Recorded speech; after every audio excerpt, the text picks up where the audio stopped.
லைஃப்பில் rejections face பண்ணிகிட்டே இருக்கீங்களா? அப்போ உங்களுக்காக தான் இந்த வீடியோ. மறக்காமல் சப்ஸ்கிரைப் பண்ணிக்கோங்க. அர்ஜுனுங்கிற பையன் வந்து காலேஜில் படிச்சுட்டு இருக்கான். அவனோட ஃப்ரெண்ட்ஸ் எல்லாருமே நைட் அவுட், டின்னர், பார்ட்டின்னு போவாங்க. பட் இவன் மட்டும் டே அண்ட் நைட் படிச்சுக்கிட்டே இருப்பான். எக்ஸாம்ஸ் முடியுது, கிராஜுவேஷன் நடக்குது, அப்புறம் நிறைய பெரிய பெரிய கம்பெனிஸ்க்கு செலக்ட் ஆகிடுவேன்னு கான்ஃபிடென்ட்டாக அப்ளை பண்ணுறான். பட் எல்லாருமே 2 வீக்ஸ்க்கு அப்புறம் அவனை ரிஜெக்ட் பண்ணிடுறாங்க. அர்ஜுன் அதுக்கப்புறம் சரி எனக்கு இனிமேல் வேலையே கிடைக்காதுன்னு சோர்ந்து போய் உட்காந்துடுறான். அர்ஜுன் இப்படி உட்கார்ந்துருக்கிறத பார்த்துட்டு அவங்க அப்பா ஒரு வார்த்தை சொல்லுவாங்க.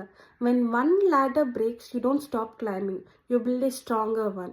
இந்த ஒரு விஷயம் உனக்கு பயங்கரமாக ஸ்ட்ரைக் ஆகுது. அதுக்கப்புறம் நிறைய கம்பெனிஸ்க்கு அப்ளை பண்ணுறான். ஆனால் இந்த வாட்டி சின்ன சின்ன கம்பெனிஸ்க்கு. பட் இந்த வாட்டி செலக்டும் ஆகுறான். Day and night hard work போடுறான். நாலேஜும் வளர்த்துக்கிறான். எந்த கம்பெனி அவனை ரிஜெக்ட் பண்ணிச்சோ அந்த கம்பெனியே அவனுக்கு ஆஃபர் கொடுத்துச்சு. அந்த கம்பெனிக்குள்ளே போகிறப்போ நான் எவ்வளோ ஒர்த்ஃபுல் அப்படின்னு ப்ரூவ் பண்ணிட்டேங்கிறதுக்காக அவன் ப்ரௌடாக ஃபீலே பண்ணல. பட் எந்த ஒரு விஷயத்துலையுமே நான் கிவ் அப் பண்ணலங்கிறதுக்காக ரொம்ப ப்ரௌடாக ஃபீல் பண்ணான்.